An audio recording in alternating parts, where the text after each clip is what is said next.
I ended up working at the Ministry of Interior as a security advisor. So we were a national security policy advisor. We wrote national security policy for the country.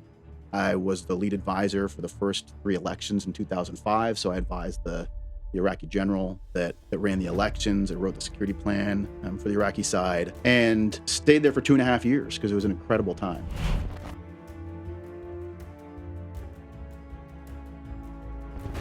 You know, I've always remarked how intrigued I am sort of about your professional journey. Kind of how you got to where you were. Give me the redacted version because we can't go full Jason Bourne on the podcast here. Sure. So, well, I'll say first that this is a really cool opportunity for me to talk to you in front of, a Second Front Systems on a podcast with you guys, because my sort of journey from government into tech started with the Offset Symposium that you all hosted in 2018. That was the first event that I went to that brought together venture capital, national security, government folks, and tech.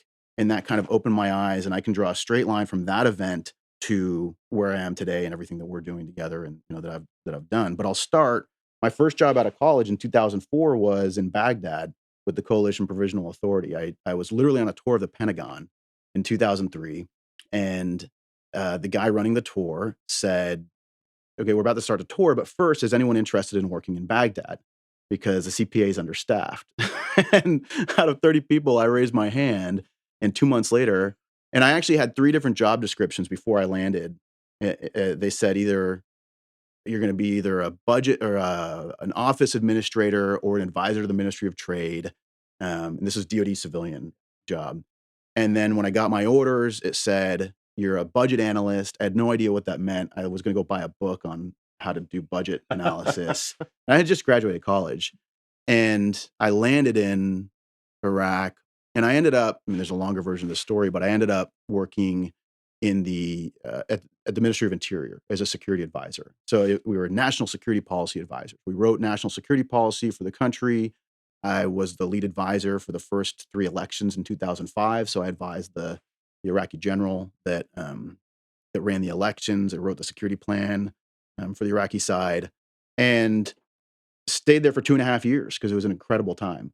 And came back. Don't hear a lot of people talking about the mid 2000s as an incredible time in Iraq or Afghanistan, but I like it. I'll take it. Yeah, and I realized that A character developing time. It was super formative. Yeah. It was, look, there were plenty of horrible experiences there, right? It's war.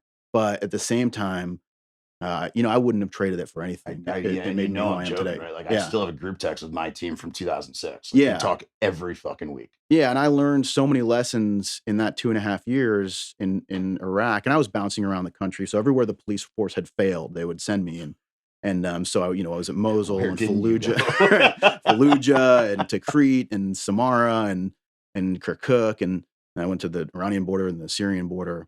And then came home, got a grad degree in New York, and because I wanted to sort of contextualize what we had been doing.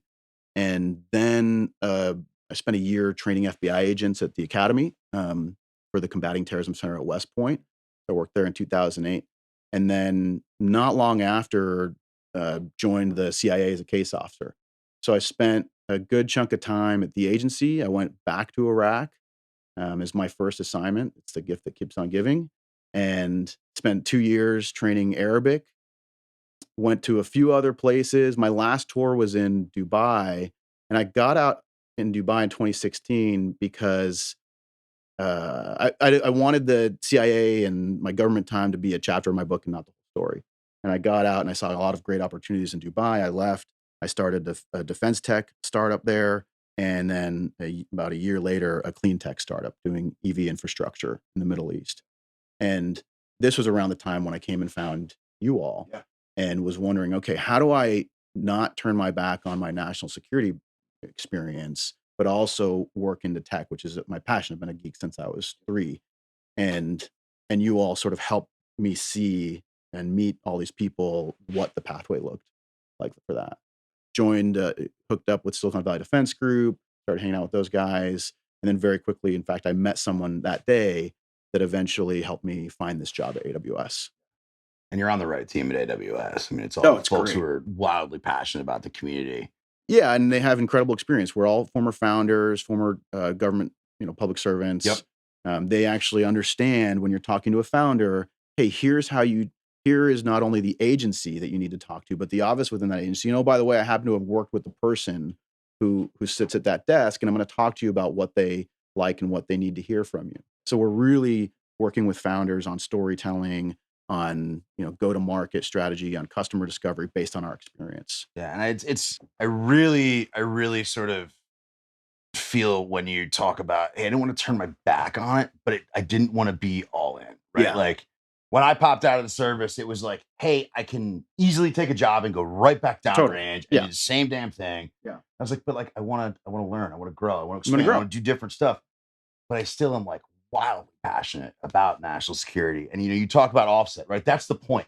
The Offset Symposium is designed to be this event and experience that brings together conversations between policymakers, between government executives, between private capital, between startups, and shows that there is this common ground where we can achieve great results without having to over engineer sort of one way or the other. Yep. May 16th this year, be there.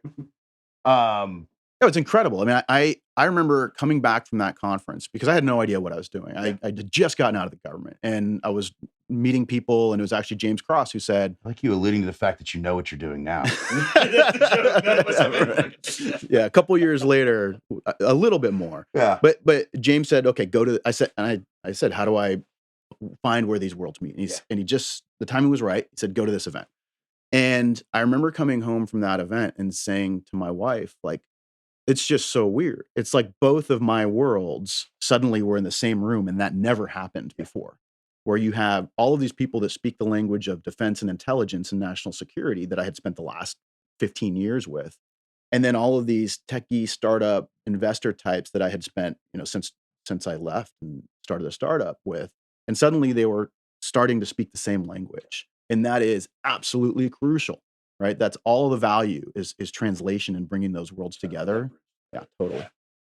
So as you sit now and you're at that sort of intersection between AWS, that's of course dealing with big, state level sort of government, and you're on that sort of startup team, VC team.